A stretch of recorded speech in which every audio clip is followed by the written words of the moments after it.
Francesco Matarazzo escolhe o filho Ermelino como seu sucessor na presidência da empresa. Mas em uma viagem à Itália, Ermelino morre em um acidente de carro. Abalado com a morte do filho, precisa escolher um novo sucessor e se decide por Chiquinho, seu filho mais novo. Mas os demais filhos reprovam a escolha. Não posso assinar isso, papá. Enquanto isso, Percival Farquhar busca investimentos para viabilizar a Itabira Iron, empresa criada para explorar o minério de ferro do Brasil.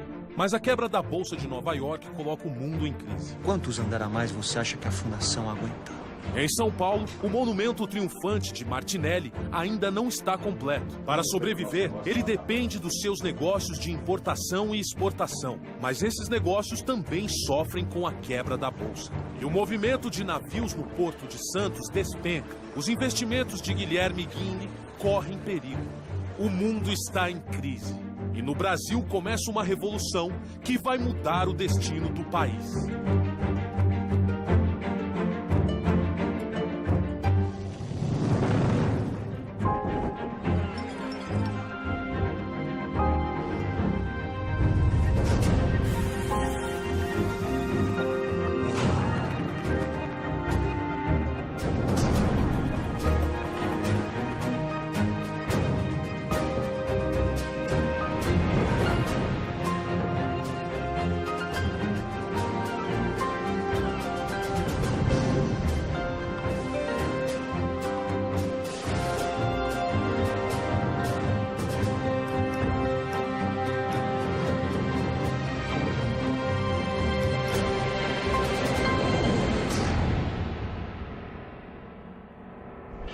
Assumo provisoriamente o governo da República como delegado da Revolução, em nome da Marinha, do Exército e do povo brasileiro.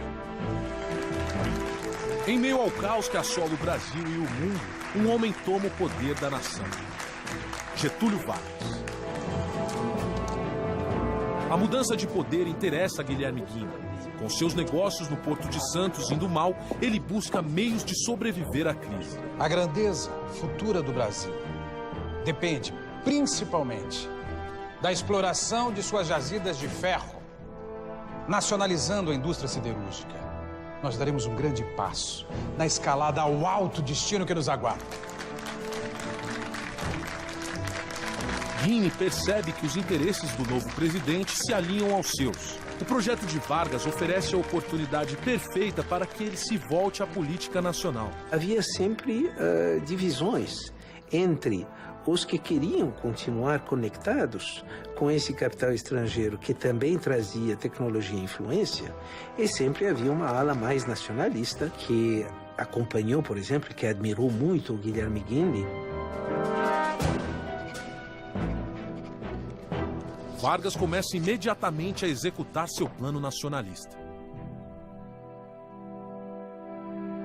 Eu tenho um contrato assinado pelo presidente da República, autorizando a minha empresa a funcionar. Meu caro Farquhar, o presidente da República sou eu. E eu não me lembro de ter assinado nenhum contrato. Mas isso é um absurdo, Sr. Vargas. Nós vamos rever o contrato inteiro. Se ele for de interesse da nação, será aprovado. Se não...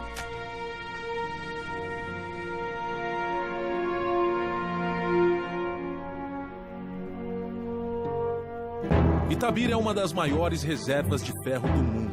Enquanto Farquhar pretende exportar o minério, Vargas quer usá-lo para iniciar a indústria siderúrgica no Brasil.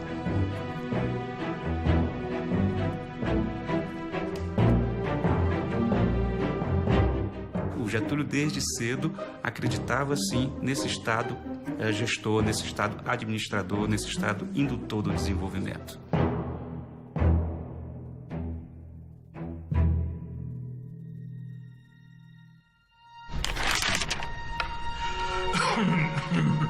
Em 1931, a questão da sucessão de Matarazzo ganha uma nova urgência com o adoecimento do conde.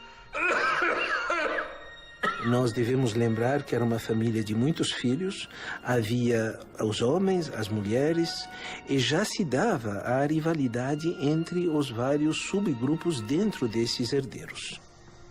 Muito bem. Já que estão todos aqui, podemos começar. Mas do que se trata tudo isso mesmo? Eu passei os últimos 4 anos pedindo para que vocês assinassem esse testamento. Hoje, eu não estou pedindo. Eu estou exigindo. Papai, com todo respeito, nós simplesmente não concordamos. Não vamos assinar esse testamento. Mas todos os seus irmãos já assinaram esses documentos. Por que vocês se recusam? Mas o Chiquinho ficar com toda a empresa é um absurdo. Chega! O Chiquinho deu a vida pelos negócios da empresa. Assim como o seu irmão Hermelino. E o Chiquinho é a minha escolha. Eu fiz esse testamento pensando no melhor para a empresa. Mas se vocês não quiserem o melhor para a empresa, vocês também não vão fazer parte dela. A pressão do patriarca deixa os filhos sem escolha. Eles assinam o testamento. Matarazzo garante que após a sua morte, a presidência da empresa passará para Chiquinho. Martinelli tenta salvar seu edifício da crise financeira. Com seus outros negócios indo mal, ele precisa que o prédio comece a dar lucro.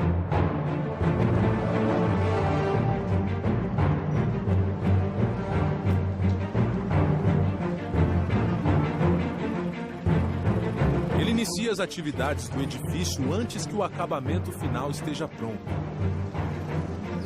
Martinelli promove grandes e luxuosos eventos, repletos de celebridades, para divulgar o empreendimento.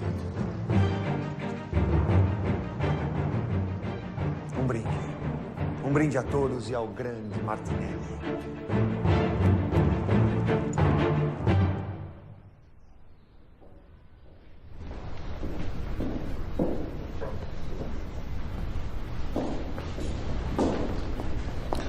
Salvatore, me dê boas notícias. Alguém se interessou em alugar um andar? Uma sala que seja?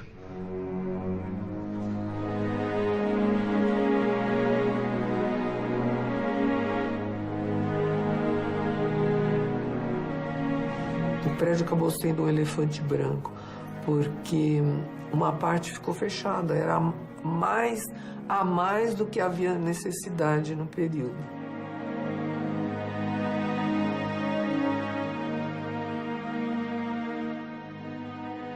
Eu construí o maior edifício da América Latina.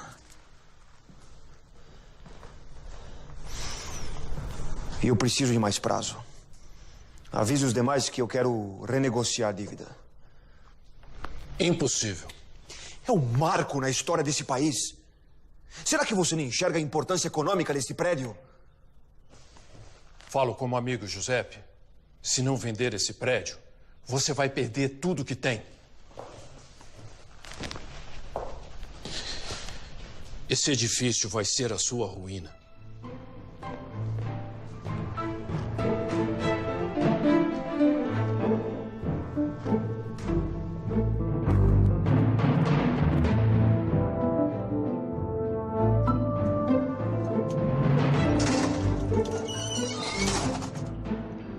O senhor vai fazer falta aqui no seu prédio, Sr. Martinelli.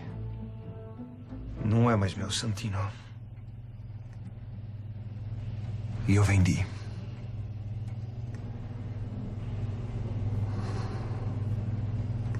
Um prédio desse deve ter rendido um dinheirão, não?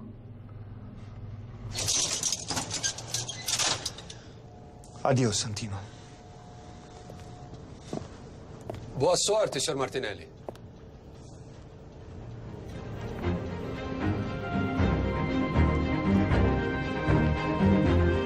Martinelli usa o dinheiro da venda para pagar suas dívidas.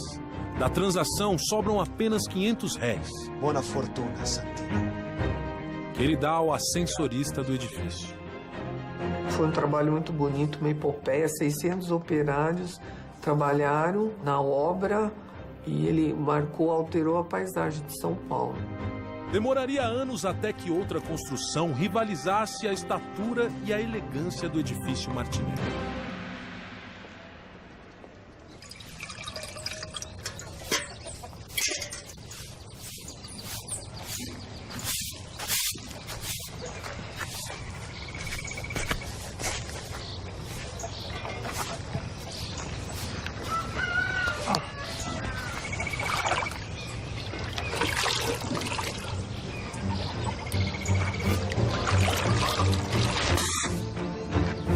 Antônio! Antônio!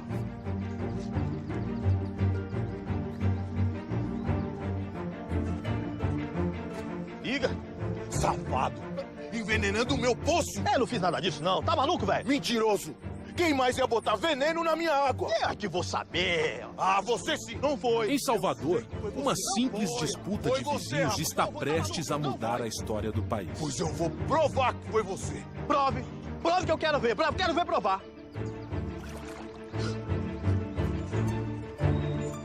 Diga aí, seu Manuel. Ele não tá me envenenando? Diga.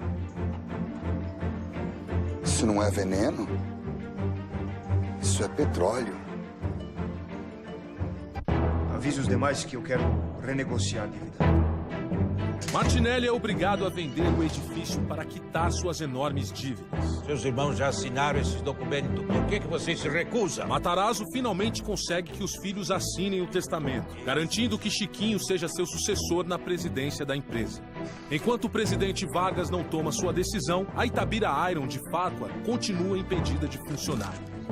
E em Lobato, uma descoberta surpreendente vai mudar o rumo do Brasil. Isso é petróleo.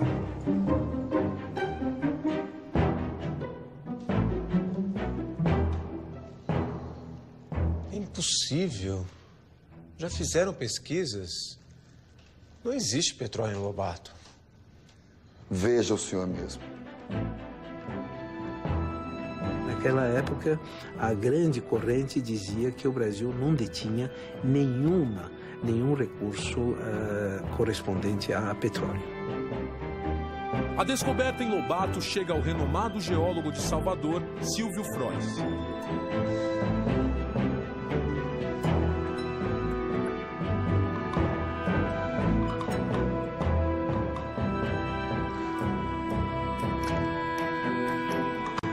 Eu vou ver o que eu posso fazer.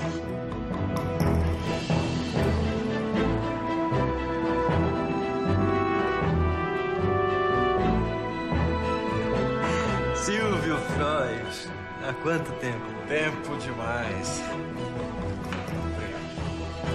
E se eu te dissesse que existe petróleo no Brasil?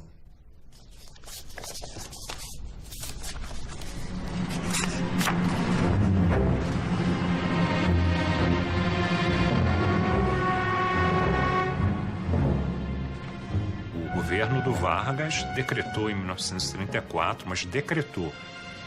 O Brasil não tem petróleo, não se toca mais no assunto. Eu só preciso de alguém que financie a pesquisa. O plano é interessante. Eu sabia que você ia gostar. Interessante, mas muito caro. É um projeto grande, são custos necessários. E muito arriscado também. Ninguém acredita que exista petróleo em Lobato. Confie em mim. Imagine o quanto você pode ganhar. A verdade é que o porto não anda nada bem, Silvio.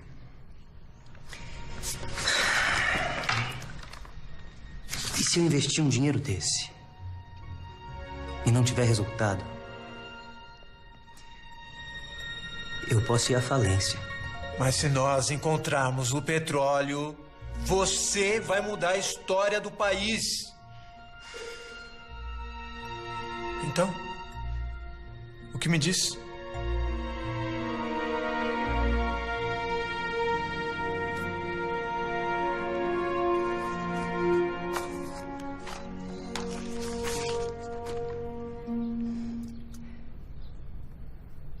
Eu acho que nós vamos para Lobato.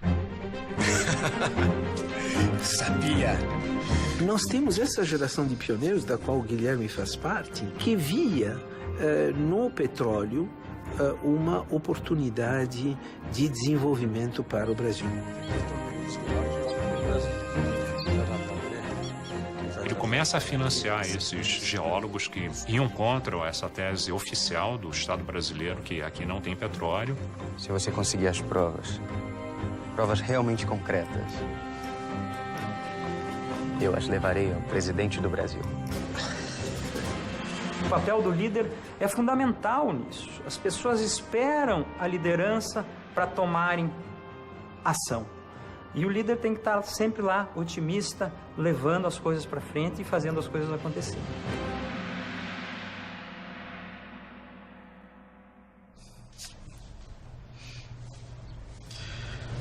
Petróleo em Salvador, hein? Quem diria? Isso muito me interessa, Dr. Guilherme. Eu gostaria de pedir as concessões para investigar as jazidas na região e explorar o petróleo que encontrarmos. Pois a concessão para as investigações estão concedidas. Já a da exploração, o senhor a terá, assim que nós efetivamente encontrarmos o petróleo. O senhor me desculpe a insistência, senhor presidente, mas se eu não puder explorar financeiramente o petróleo, a investigação não valerá de nada para mim. Fique calmo, Dr. Guilherme. O seu esforço vai ser bastante recompensado. Eu gostaria de convidá-lo para fazer parte do Conselho Técnico de Economia e Finanças do Brasil. Guilherme aceita o cargo. Além do prestígio político, a posição no Conselho Técnico trazia um benefício extra: decidir o futuro da Itabira Iron e de Percival Farco. Então o Getúlio passa a ter essa relação de confiança e de cumplicidade com Guilherme para certas coisas que foram capitais na construção desse Brasil mais urbano, industrializado. A concessão das minas de Itabira ainda está congelada por Vargas, e Farquhar articula uma reunião com deputados federais para tentar influenciar o presidente a seu favor. Onde estão os deputados? Não existem mais deputados. Getúlio dissolveu o Congresso. Com licença. Num golpe de Estado, Getúlio Vargas institui o Estado Novo no Brasil. Sem o Congresso, Farquhar perde sua única possibilidade de influenciar o presidente a favor de seus negócios. Eu acho que todos os pioneiros, ao mesmo tempo, tiveram que sofrer e se beneficiar das suas relações com o governo.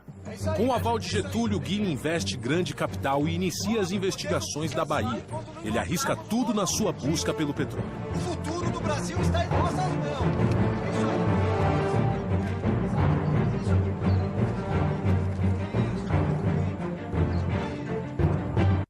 Com seu parceiro Silvio Frois, Guilherme Guinle começa a procurar o petróleo em Lobato. Pois não? Enquanto isso, Percival Farquhar tenta iniciar os trabalhos da sua Itabira Iron, mas Getúlio Vargas dissolve o Congresso Nacional. Agora o destino de Farquhar está totalmente nas mãos do ditador brasileiro. E o Chiquinho é a minha escolha. E Matarazzo acredita finalmente ter resolvido o problema da sucessão de sua empresa.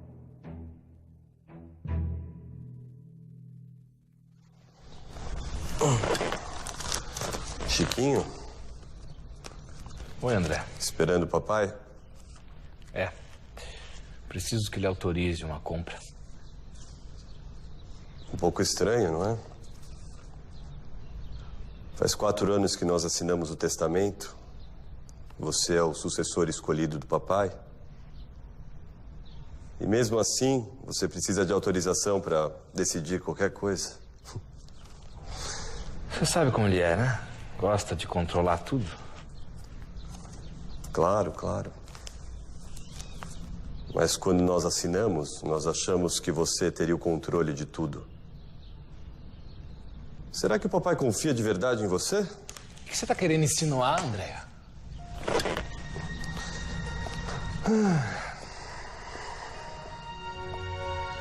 Nada, Chiquinho. Não quero insinuar nada. Enquanto o papai estiver por aqui, o testamento fica de pé. Mas quando as coisas mudarem, talvez seja melhor rever a situação.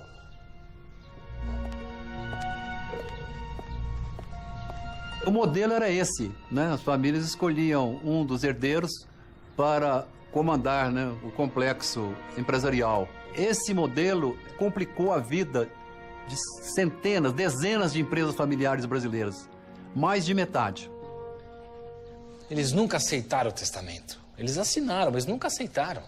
Calma, Chiquinho, não há nada que eles possam fazer. Claro que tem, pai. Eles podem questionar o testamento, a empresa vai ficar estilhaçada.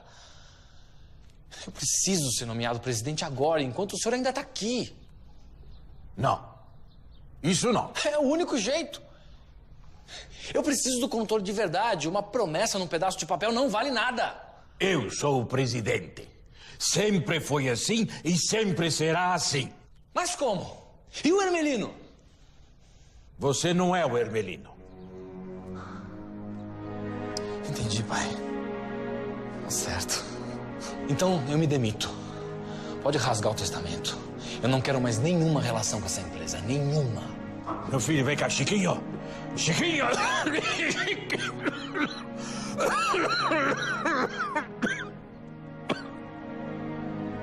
Ele trabalhou muito, né, por uma sucessão harmoniosa e amplamente aceita. Matarazzo precisa manter Chiquinho como seu sucessor, mas ele não quer abrir mão do seu poder na empresa. Depois de muito refletir, ele elabora uma estratégia. Senhor André.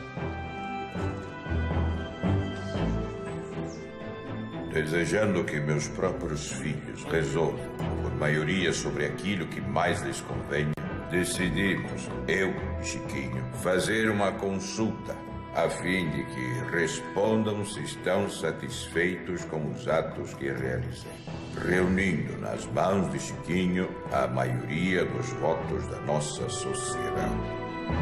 A carta é uma astuta manobra política de Matarazzo. Ele dá aos filhos a possibilidade de anular o testamento, mas o patriarca sabia que eles nunca iriam contra sua vontade enquanto ele estivesse vivo. Sem escolha, os irmãos confirmam a validade do testamento. O grupo não consegue mais manter a mesma vitalidade. Não havia uma liderança consensual apoiada pelo pioneiro fundador.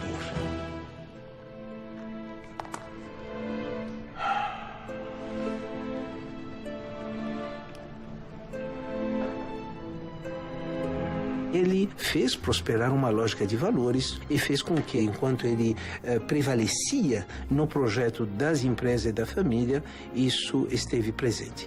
Na medida em que houve a sucessão, isso deixou de prevalecer.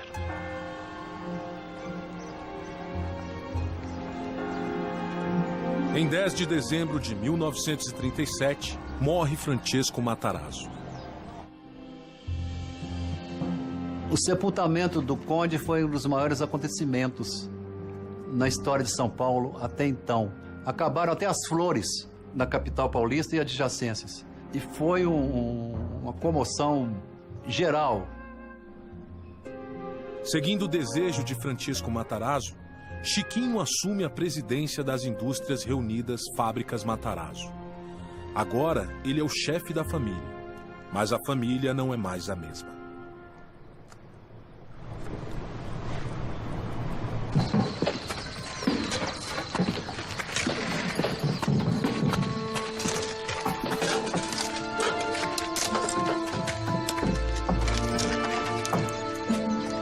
Já furamos dezenas de poços, Silvio, e nada de petróleo.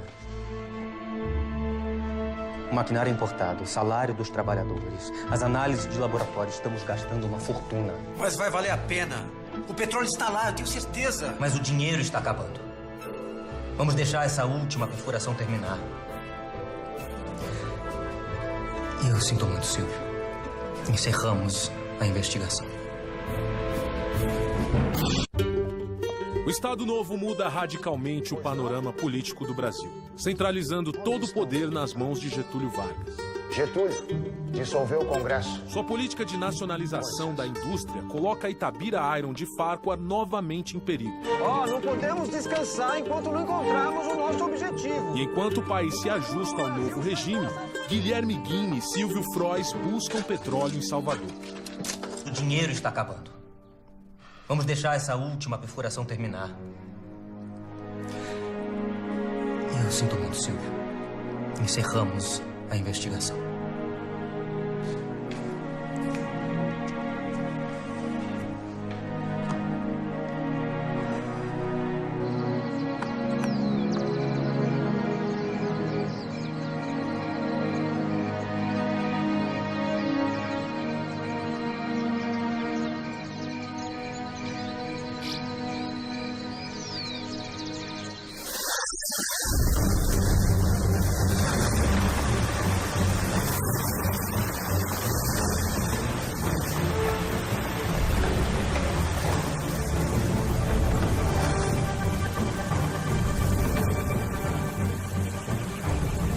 Em 21 de janeiro de 1939, sem a presença de ninguém, o petróleo finalmente jorra em Lobato.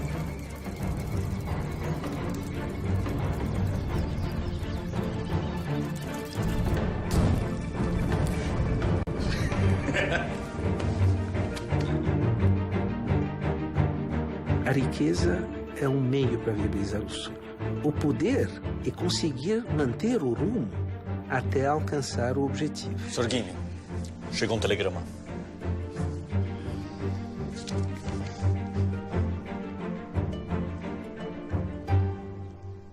O que é que foi? Vargas estatizou o poço de Lobato. O nosso petróleo agora é do governo.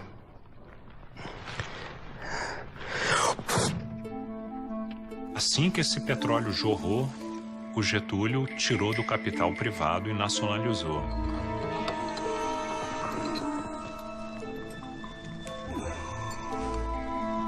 Senhor presidente, eu preciso insistir. Essa decisão deveria ser repensada com cuidado. Isso muito me impressiona, meu caro. Eu sempre achei que você gostava da minha política. Recursos naturais na mão do governo brasileiro. Ou será que eu estava enganado? Não, absolutamente. Mas eu tenho sócios e nós gastamos muito dinheiro com a pesquisa.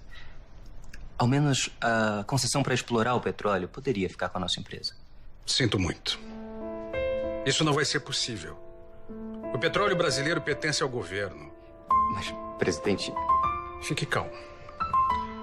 Claro que se vocês quiserem, vocês podem pedir o ressarcimento do capital investido. Eu não quero que vocês saiam daqui de mãos abanando.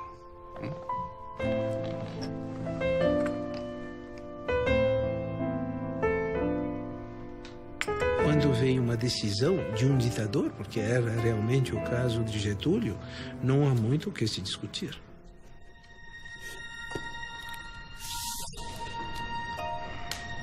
Frois entra com uma petição para recuperar o dinheiro investido.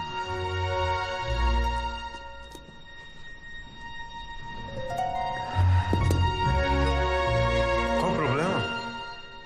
Você não vai assinar? Eu dependo do Porto de Santos. E o Porto é uma concessão do governo. É melhor para mim ficar nas graças do Vargas do que pedir essa indenização. O que você vai fazer agora? O petróleo já está fora das nossas mãos.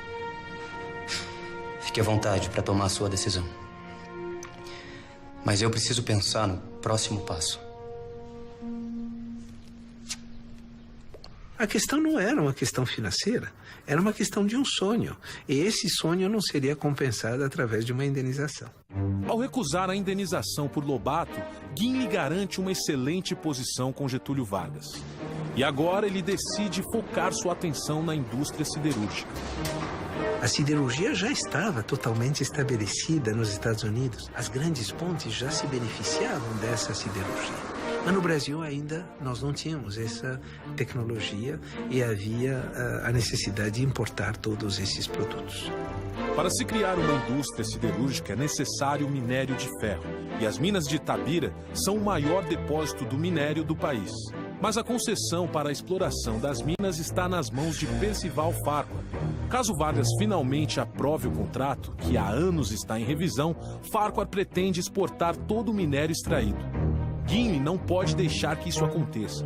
Ele usa sua influência junto ao presidente para cancelar de uma vez por todas o contrato de Farquhar.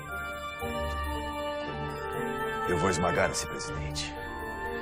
Eu vou esmagar Guilherme Guinle. Eles querem que o minério de ferro fique nas mãos dos brasileiros, não é mesmo? Então é o que nós faremos. Vamos construir uma empresa 100% nacional. Mas como será essa empresa brasileira se a maior parte das ações ainda vai continuar com o senhor? Mas ninguém precisa ficar sabendo desse pequeno detalhe, meu amigo. Com sócios brasileiros, Farquhar cria uma nova empresa, a Companhia Brasileira de Mineração. O conselho técnico encabeçado por Guinle autoriza a empresa a funcionar. Com a exploração das minas de ferro de Itabira, Farquhar vai se tornar o maior empresário de minério de ferro do mundo. A Companhia Brasileira de Mineração.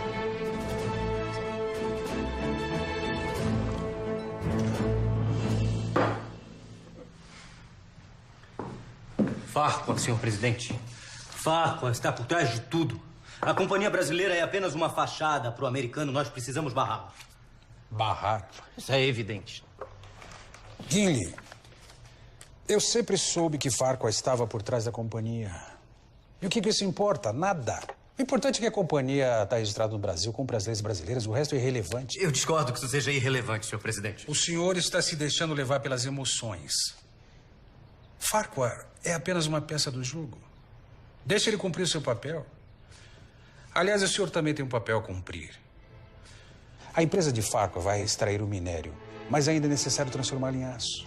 Ainda precisamos de uma siderurgia.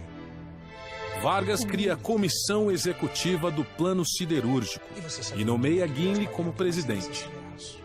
Ele está junto com Getúlio discutindo o futuro da siderurgia no Brasil, né? E será o homem da total confiança do Getúlio. A cidade de Volta Redonda, no Rio de Janeiro, é escolhida como lugar de instalação da futura usina siderúrgica. Gimli tenta conseguir capital estrangeiro para a construção da usina. E um projeto grandioso como a siderúrgica precisa de muito dinheiro. Mas a Europa está em crise. Se a guerra estourar, conseguir um empréstimo vai ficar praticamente impossível. O nosso trabalho deve ser mantido. As linhas de investimento são todas muito certas. Só que dependemos do posicionamento do presidente. Em breve isso deve...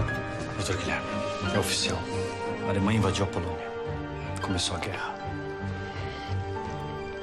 2 dias depois, França e Inglaterra declaram guerra aos alemães.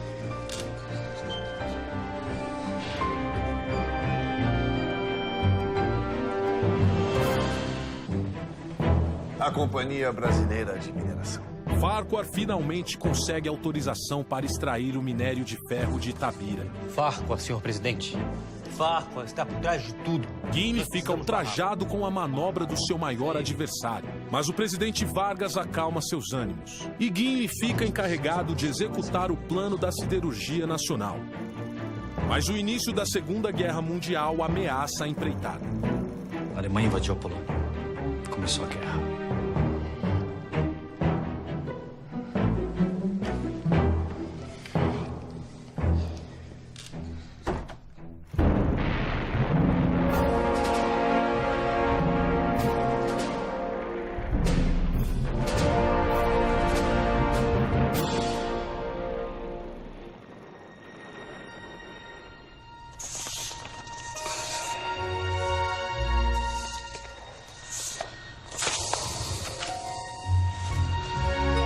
Já se passaram meses, doutor Guilherme.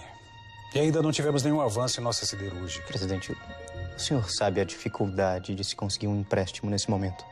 Há uma guerra acontecendo. E é justamente por isso que nós precisamos de uma siderúrgica. Uma guerra precisa de aço. Eu entendo. Mas onde vamos conseguir o dinheiro? Isso, meu caro, é trabalho seu. Conseguir um empréstimo depende de como o Brasil vai se posicionar durante a guerra. E, com todo o respeito, senhor presidente, tomar essa decisão é trabalho seu. O Guilherme Gimli, o grande desafio dele é levantar uma obra de grande porte, com sofisticação tecnológica, com uma mão de obra despreparada e num ambiente de guerra. Nos primeiros anos da Segunda Guerra, o Brasil permanece neutro. Mas para conseguir capital estrangeiro, Vargas precisará fazer uma escolha. O Getúlio negocia, vamos dizer assim, o apoio do Brasil aos Estados Unidos em troca de uma coisa que para ele era preciosíssima. Era o financiamento de uma indústria siderúrgica no Brasil. Mas o banco americano que iria realizar o empréstimo desiste da transação. Atravessamos Um momento histórico de graves repercussões. Sentimos que os velhos sistemas e as fórmulas antiquadas entram em declínio.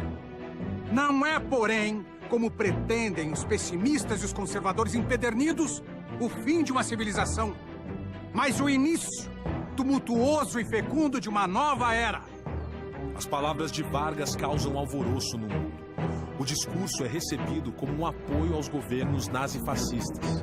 Vargas está ameaçando se juntar ao eixo. O maior país da América Latina pode virar um território hostil aos Estados Unidos e aliado à Alemanha nazista. Era uma época de descrença na democracia liberal, da parte tanto da esquerda quanto da direita.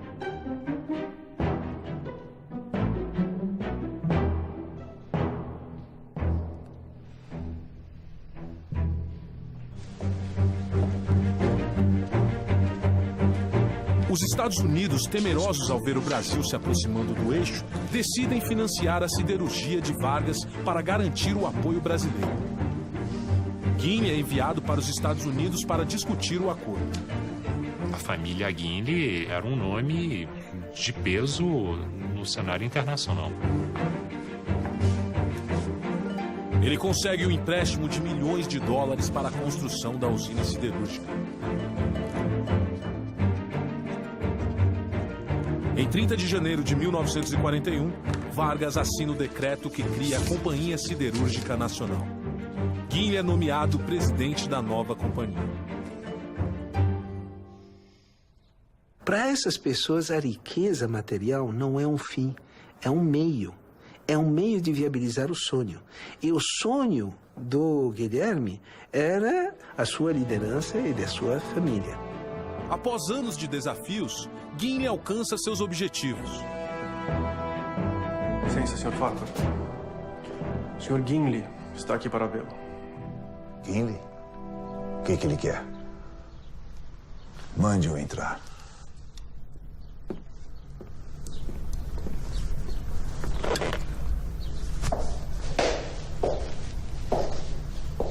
Bom dia, Mr. Farquhar. Confesso que estou surpreso em vê-lo, Sr. Guinle. O senhor sabe do interesse nacional no minério de ferro? E eu sou o presidente da Companhia Siderúrgica Nacional. E isso quer dizer que nossos encontros serão mais frequentes?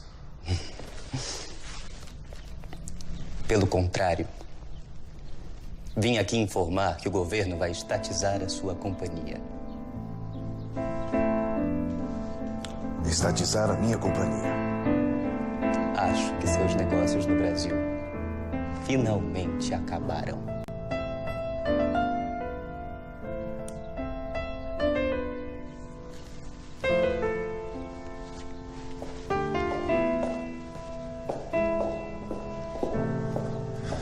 O governo toma conta das minas de Itabira e Farquhar perde todo o dinheiro que investiu na empresa. Começa a construção da usina de Volta Redonda. Não tem ninguém parecido na história recente do Brasil com o mesmo prestígio que o Guilherme Guinle teve em 1945. Eram muitos desafios e ele conseguiu chegar ao final com a obra em dia. Após ser estatizada, a Itabira Iron de Farquhar é rebatizada de Vale do Rio Doce.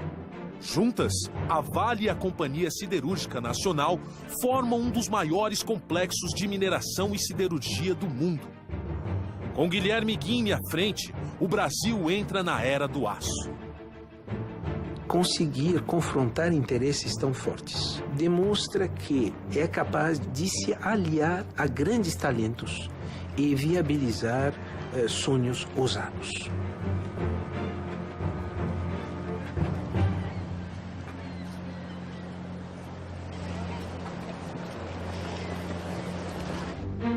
Perder seu edifício não foi o fim de Martinelli.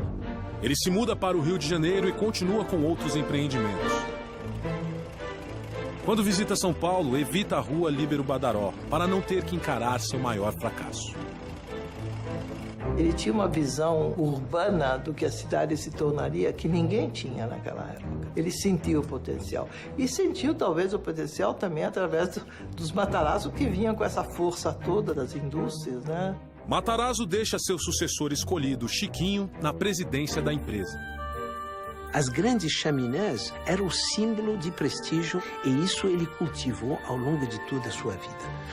Quando começa a sucessão, prevalecendo a lógica de poder, ela sufocou a lógica de resultados.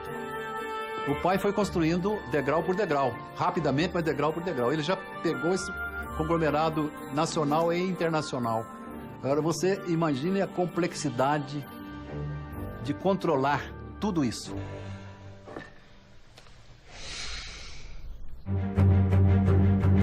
Quatro homens que construíram o Brasil.